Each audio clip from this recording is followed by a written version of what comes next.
Water flows. It does not wait. It does not cling to its shape. Yet in all of nature, nothing is more powerful. This, my friend, this is what I discovered when I dared to break from traditional martial arts. You want to know why I did it? Why Bruce Lee chose to walk away from centuries of tradition? Many see only betrayal in my choice. They whisper, he dishonors his teachers. He spits on ancient wisdom. But listen to me now, truly listen. I remember the day everything changed. Standing in my kwoon in Hong Kong, watching my students struggle, their movements trapped in rigid forms, their spirits caged by rules that were written centuries before they were born. In that moment, something inside me screamed. Not with anger, but with truth. Do you know what these traditions truly are? They are not sacred texts handed down by the gods. They are the discoveries of men, fierce, brilliant, revolutionary men who dared to find their own way. Every technique you bow to today was once a rebellion against the old way. Every master you revere was once called a traitor to tradition. Let me tell you something they don't teach in traditional schools. When I was young, I believed as they did. I performed my forms with perfect discipline. I repeated the same movements 10,000 times. I thought this was the path to mastery. But reality has no patience for perfect forms. The street fight does not wait for your classical stance. Combat is not a poem you memorize. It is a living, breathing moment. Here is the truth that burns in my gut. The greatest masters of the past did not learn by blindly following. They learned by experimenting, by failing, by discovering. Yet today we take their discoveries and turn them into chains. We take their moments of freedom and build prisons of tradition around them. You see the irony? In the name of preserving their art, we are killing its very spirit. The spirit that gave birth to all martial arts. The spirit of honest discovery, of ruthless testing against reality, of never-ending growth. This is not just about punch and kick. This is about your life, about the choice we all face, to accept what is handed to us, or to seek what is true for ourselves, to live by another's answers, or to find our own. The path I chose, it cost me deeply. Friends turned their backs, teachers closed their doors. In China, they called me a cultural traitor. In America, they called me an arrogant upstart. But tell me, what is more arrogant, to test everything against reality or to claim that all wisdom stopped with the ancients? Now let me take you on my journey. Back to where it began, to what I saw, to what I learned. Because to understand why I broke from tradition, you must first understand what tradition had become. I can still smell the incense of the Hong Kong kwoon. The wooden dummy's rhythmic hollow sound echoing through the halls. The feel of the worn wooden floor beneath my feet. This was my world, my entire world. For years, that shaped everything I would become. I was 13 when I first stepped into Ip Man's school. 13, can you imagine? A angry young man fighting in the streets, thinking I knew something about combat. But the moment I saw Sifu Ip Man deflect a punch with such effortless grace, I knew I was a child playing at being a warrior. Those first years, they were beautiful in their simplicity. Wake before dawn, train, go to school, return. Train until your arms felt like lead and your legs wouldn't stop shaking. Every day, the same forms, the same movements, the same corrections. Lower your elbow, little dragon. Maintain your center. Follow the straight line. Wing Chun became my obsession. The precision of it, the economy of movement, the direct line between 2 points. I would practice my Sionim Tao form for hours. One movement, again and again and again. Not hundreds of times, thousands. Until my arms would move in my sleep. Until the movements were as natural as breathing. My Sifu, Yip Man, he was not like the masters you see in movies. He didn't speak in riddles or promise secret techniques. He was practical, direct, but within that directness was profound wisdom. Why do you hit so hard? He would ask me. Intelligence is in control, not power. These words, I didn't understand them then. I thought I did, but I didn't. The hierarchy of the Kwun was absolute, sacred almost. Senior students taught junior students. We never questioned this order. It was like the flow of water from mountain to sea, natural, inevitable. When a senior student corrected your form, you bowed and repeated. When Sefu spoke, we listened as if every word was a pearl of wisdom to be treasured. And there was comfort in this structure. Deep comfort. Like ancient roots holding you firm against any storm. Every question had an answer. Every problem had a solution. All you had to do was train harder, listen better, show more respect, maintain your discipline. The path was clear, if not easy. I became what they called a perfect traditional student. My forms were precise. My respect was absolute. My dedication was unquestionable. Other students would point to me and say, "Watch Little Dragon. See how he honors the traditional way." I felt proud of this. Proud. The irony of it now almost makes me laugh. But even then, even in those early days of complete devotion, something stirred in my gut. Questions would flash through my mind during training. Brief moments of doubt, like clouds passing over the sun.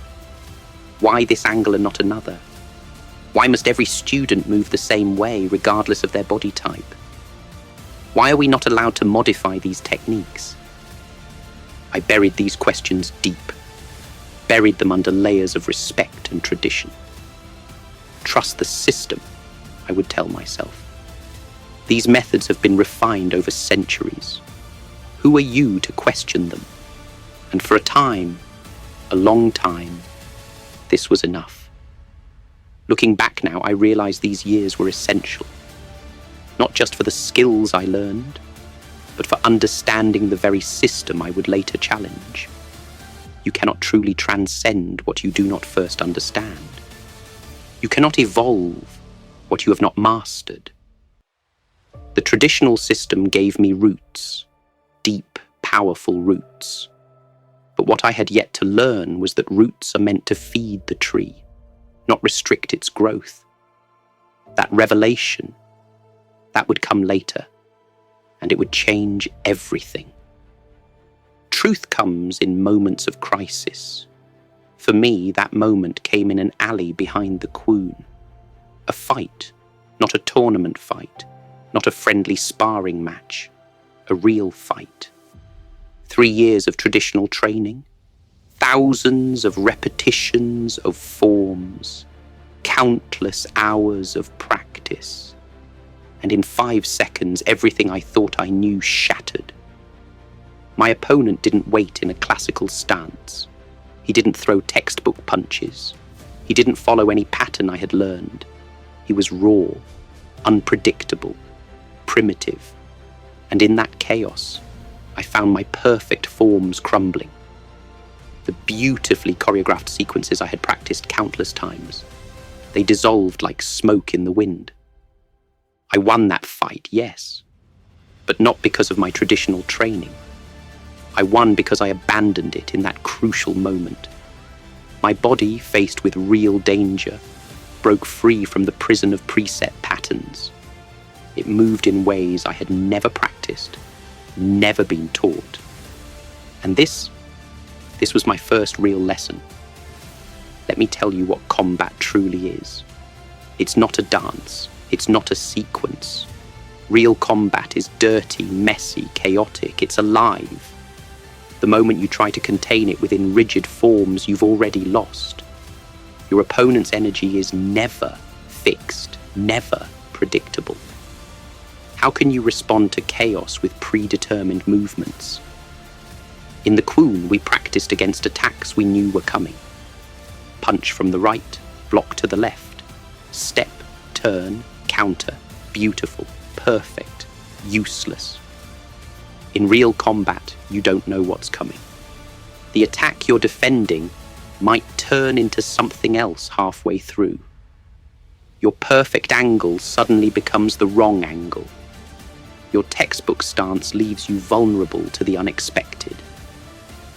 I began to see it everywhere after that first fight. In street confrontations, in challenge matches, even in demonstrations.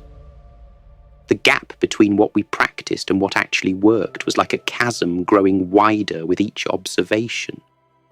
Traditional techniques, so effective in the controlled environment of the Kwoon, became rigid and vulnerable in the fluid chaos of real combat. Think about this. In training, we spend years perfecting a single movement. Angle your arm exactly so. Position your foot precisely there. But in real combat, you have a fraction of a second to react. Your survival doesn't depend on perfection. It depends on adaptation. Yet our traditional training taught us to seek perfection over effectiveness, form over function. This was my first crack in the foundation of traditional belief. The first thread that, when pulled, would eventually unravel everything. Because if this fundamental assumption was flawed, if our training methods didn't truly prepare us for real combat, what else might we be wrong about? The answers would come, each more challenging than the last. But this was where it began. In that alley, in that moment of crisis, when all my perfect forms failed me, and something more primitive, more real, more true emerged from within. My own confrontation with reality was just the beginning. The deeper truth, the one that would change everything, came when I began teaching. Each new student who walked into my Kwoon brought not just their enthusiasm, but a new piece of evidence that our traditional system was fundamentally flawed. I remember one student clearly, tall, lanky, with arms like bamboo stems. The traditional Wing Chun stance, designed by and for shorter, compact practitioners, made him awkward, unstable. "Sifu," he would say, "I cannot generate power from this position." The traditional response would have been simple. Practice more. Adapt yourself to the form. But I watched him struggle, day after day, fighting against his own body's natural advantages. And for what? To fit into a mold created centuries ago by someone with a completely different physical structure. Then there was another, a powerful, stocky fighter with explosive strength. The traditional techniques emphasized economy of movement, subtle deflections. But his natural power was his gift. Why should he be forced to abandon his natural advantages? It was like asking a tiger to hunt like a snake. Each student was unique. Different heights, different builds, different strengths, different instincts. Yet here I was, teaching them all the same forms, the same movements, the same approaches. The traditional system offered one path for all travelers, regardless of their nature. This wasn't just inefficient, it was unnatural. But the most troubling revelation came from their questions. Why must we do it this way? They would ask. And for the first time, I found myself without answers. Not the real answers they deserved. Because tradition demands it is not an answer. This is how it has always been done is not an answer. These were excuses, comfortable ones, respected ones, but excuses nonetheless. I began to see how the traditional framework was like a beautiful cage. Yes, it provided structure, discipline, a clear path to follow, but it also trapped each student's potential within its rigid bars. Some students flourished despite these limitations, usually those whose natural abilities happened to match the traditional methods. But how many others were we losing? How much potential was being crushed under the weight of conformity? The questions became relentless in my mind. If every body is different, why do we insist on identical movement? If every mind processes differently, why do we demand uniform understanding? If every spirit has its own energy, why do we force it into standardized channels? This was when I truly began to understand. The greatest sin of traditional martial arts was not its techniques or its forms. It was its refusal to acknowledge the uniqueness of each human being. We had created a system that valued uniformity over effectiveness, tradition over truth, conformity over personal discovery. Teaching showed me something profound. True mastery isn't about forcing yourself to fit a system. It's about developing a system that fits you. But this idea was dangerous, because if each person needs their own way, what becomes of our traditional structures? What becomes of our hierarchies, our lineages, our entire way of transmitting knowledge? These questions would lead me down a path from which there was no return. A path that would challenge not just how we train, but the very foundation of traditional martial arts itself. Let me tell you about the day I stopped believing in forms. I was practicing the same sequence I had performed thousands of times. A complex series of blocks, strikes, and movements that had been passed down through generations. My execution was perfect, every angle precise, every step exactly as taught. And suddenly, like a thunderbolt, a thought struck me. What am I actually preparing for? You see, forms had become a prison of perfection. Day after day, year after year, martial artists worldwide repeat these choreographed dances. They polish them like precious jewels, seeking an impossible perfection. But combat, real combat, it has no choreography. It follows no script. It cares nothing for your perfect form. I watched my own students, proud of their ability to perform complex forms flawlessly. They could demonstrate movements that looked beautiful, impressive, almost magical. But then I would ask them to apply these same movements in actual combat. The result? They froze. The flowing sequences shattered. The perfect techniques crumbled. Why? Because they had learned to dance, not to fight. Think about this madness. We spend years practicing against imaginary opponents who always attack exactly as expected. Right punch, left punch, straight kick, all in perfect sequence. We perfect our responses to these phantom attacks, believing we are preparing for real combat. But when has any real fight followed such a script?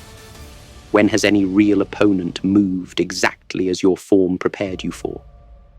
The forms became like a language without conversation. Yes, you can recite beautiful poetry in this language. You can write elegant phrases. But can you actually communicate when the moment demands it? Can you express yourself when faced with the unexpected? This is what forms had become. A martial vocabulary without practical dialogue. I began to see how this obsession with forms had transformed martial arts from a method of combat into a kind of performance art. Students were becoming performers rather than fighters. They could demonstrate techniques beautifully, but they couldn't apply them effectively. The art had become exactly that. Art, divorced from its original purpose of practical self-defense. The truth hit me like a fist to the gut. We were not practicing martial arts anymore. We were practicing martial performance. The endless repetition of forms had become an end in itself, rather than a means to combat effectiveness. We had fallen in love with the map and forgotten about the territory. Do you understand the tragedy of this? The very tools meant to develop fighting ability had become obstacles to actual fighting. Forms, originally created as training methods, had become sacred rituals that couldn't be questioned, modified, or abandoned, even when they clearly didn't work. This was my first major breaking point. The realization that we had lost our way, traded effectiveness for aesthetics, substance for show. The forms that were meant to be bridges to combat had become walls instead. And no amount of perfect practice could change this fundamental flaw in the system. The second truth that shattered my beliefs came from watching students starve in front of a feast. Let me explain what I mean. In traditional martial arts, knowledge is treated like a precious jewel, locked away, revealed slowly, piece by tiny piece. You're not ready for this technique, they say. Practice the basics for another year. This knowledge is only for advanced students. What nonsense, what arrogance. In a real fight, does your opponent check your rank before deciding which techniques to use against you? Does danger wait until you've earned your next belt? Of course not. Yet here we were, deliberately withholding knowledge that could save someone's life. I saw it in every traditional school. First-year students denied effective techniques because they weren't ready. Advanced students holding back knowledge because that's how it was held back from them. The whole system was built on artificial scarcity, turning martial arts knowledge into a commodity to be earned through time rather than ability. One day, a young student asked me, "Sifu, why can't I learn the advanced techniques now? What if I need them?" His question hit me like a hammer blow. What rational answer could I give? That he hadn't paid his dues. That tradition demanded he wait. That he needed to prove his loyalty first. These weren't reasons. They were excuses for control. The traditional hierarchy wasn't about proper learning progression. No, it was about power, about control, about turning knowledge into privilege. We claimed it was to ensure proper development, but I began to see it for what it really was.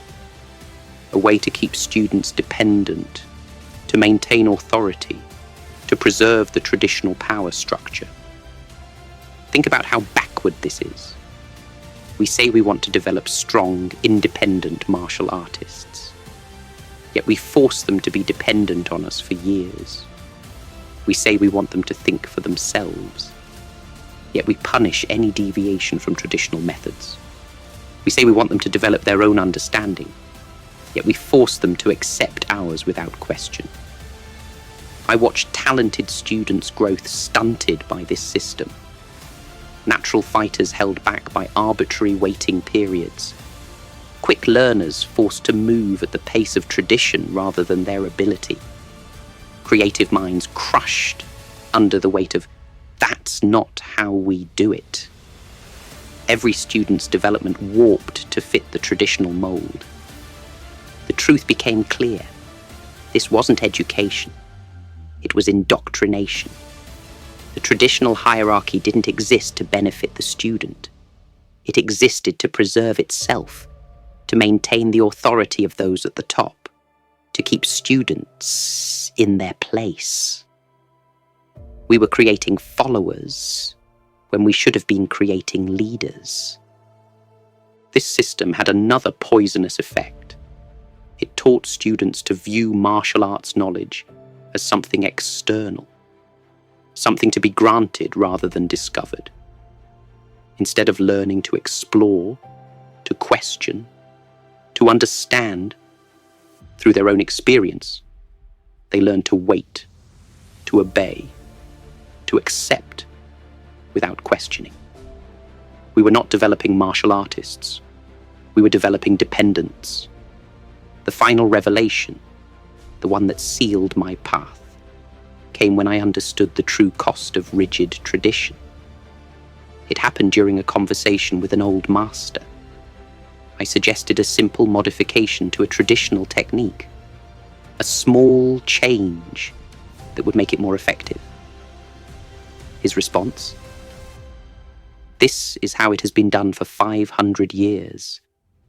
Who are you to change it? Who am I to change it?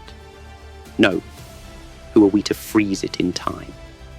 The great masters who created these arts didn't inherit them unchanged. They innovated, they experimented, they evolved. Yet somehow we decided that evolution stopped with them. That their discoveries were the final word, the ultimate truth, never to be questioned or improved. Look at the madness of this thinking. We claim to honor these pioneers by refusing to pioneer ourselves. We claim to respect their discoveries by refusing to make new ones. We have turned their revolutionary arts into museums, their living teachings into fossils. I began to see how fear drives this resistance to change. Fear of losing the past, fear of disrespecting our teachers, fear of admitting that maybe, just maybe, we could improve upon what came before. This fear has become chains, binding martial arts to the past, strangling its ability to grow. Every attempt at innovation is met with the same response. This is not traditional. But what does that mean? Was Wing Chun traditional when it was first created? Was any style traditional in its beginning? Every traditional art was once new, once revolutionary, once a break from what came before. The cost of this rigid preservation is staggering. We lose talented students who can't conform to outdated methods. We reject new insights because they don't fit traditional molds. We ignore the evolution of combat itself. New situations, new challenges, new understandings of human movement and psychology. But the greatest cost? We betray the very spirit that gave birth to martial arts. The pioneers we claim to honor were innovators, rebels, revolutionaries. They faced criticism, rejection, even persecution for daring to create something new. Now we use their names to justify doing exactly what their opponents did to them, resisting change, enforcing conformity, punishing innovation. I realize that true tradition isn't about preserving the ashes. It's about keeping the flame alive, the flame of discovery, of growth, of evolution. Our loyalty shouldn't be to the specific forms our teachers taught us, but to their spirit of discovery that led them to create those forms. This was my final breaking point. Understanding that by trying to preserve martial arts exactly as they were, we were actually killing them. That our reverence for the past had become a prison for the present and a barrier to the future. That, in our desperate attempt to honor our teachers, we had forgotten their most important lesson: the courage to find our own way. Freedom. Real freedom. Do you know what that means in martial arts? It's not the absence of structure. It's the ability to create your own. When I finally understood this, everything changed. My martial arts, my teaching, my entire philosophy of combat transformed. The first revelation was understanding what true respect meant. For years, we thought respect meant preservation, keeping things exactly as they were handed down. But I realized the highest respect we can pay to martial arts is to help them grow, to let them live and breathe and evolve. Just as a parent's greatest pride is seeing their child surpass them, the greatest honor we can pay our martial ancestors is to build upon their foundation. This was the birth of Jeet Kune Do, not as another style, but as freedom from style. I remember the exact moment the concept crystallized in my mind. I was watching water flow around rocks in a stream. The water didn't fight the rocks. It didn't try to follow a predetermined path. It simply found its way naturally, efficiently, adapting to whatever it encountered. That's what martial arts should be. Think about this. When you truly express yourself in combat, are you thinking about styles, about systems, about what's traditional or non-traditional? No. In that pure moment of expression, there is only truth. Your truth. Your body moving according to your reality, your understanding, your natural way. Jeet Kune Do emerged from this understanding, not as a new set of forms to memorize or techniques to perfect, but as a way to find your own way. The principles are simple. Intercept what's useful. Reject what is useless. Add what is specifically your own. No style is sacred. No technique is forbidden. No tradition is above questioning.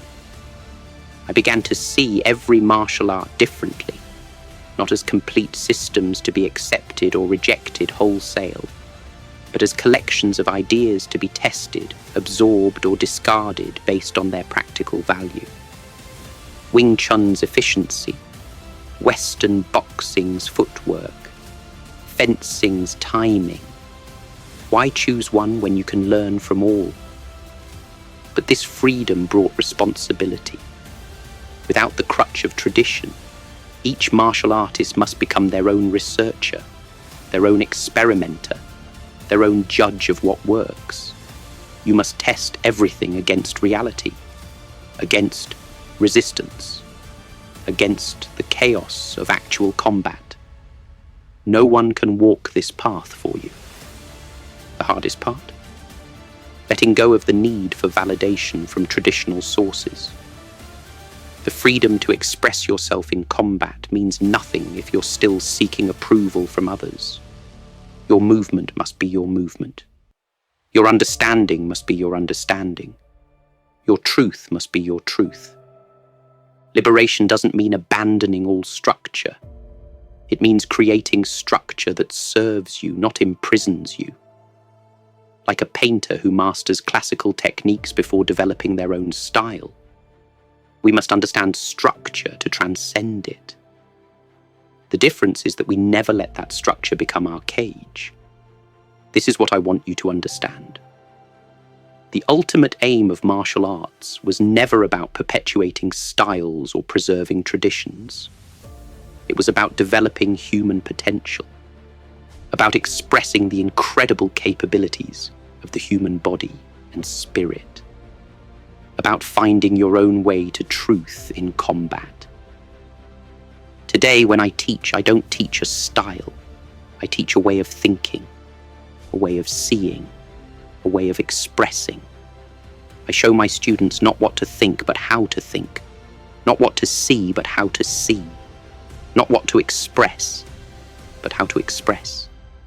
Because the moment you can truly express yourself honestly in combat, without fear, without hesitation, without artificial limitations, that's when you become a real martial artist.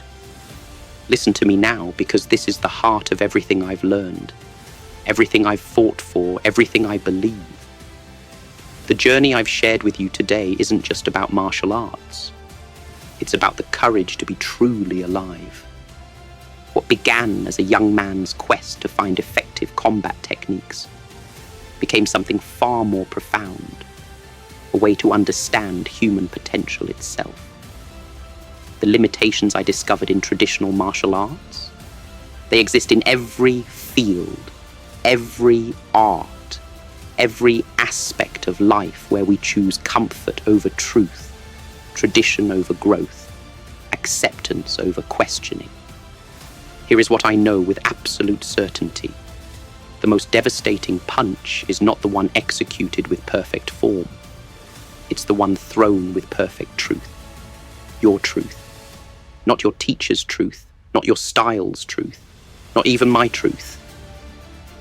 The moment you understand this, truly understand it, you'll see that martial arts was never about becoming someone else's ideal. It was always about becoming your most authentic self. To those who will carry martial arts into the future, I say this: be water, my friend. Water can flow or it can crash. It can nourish or it can destroy. But in all its forms, it remains true to its nature. This is your path. Not to imitate, but to discover. Not to repeat, but to create. Not to follow, but to lead. The future of martial arts lies not in preserving what is, but in constantly discovering what could be. Each generation must take what came before, test it against reality, discard what doesn't work, improve what does, and add their own discoveries. This is not disrespect. This is the highest form of respect. This is how arts stay alive. My final message to you is this: the martial arts journey I've described, from tradition to liberation, from acceptance to questioning, from imitation to creation, this is your journey too. Whether you're a martial artist, a painter, a writer, a scientist, or simply a human being trying to live authentically, the principle remains the same. Don't be trapped by dogma, which is living with the results of other people's thinking. Remember, there are no limits except the ones you accept. There are no barriers except the ones you allow to exist. The only true tradition worth preserving is the tradition of constant growth, constant questioning, constant evolution. This is not just the way of martial arts. This is the way of life itself. Now go, find your way, express your truth, be free. But above all, be real. Because in the end, that's what all of this has been about. The courage to be genuinely, uncompromisingly, magnificently yourself.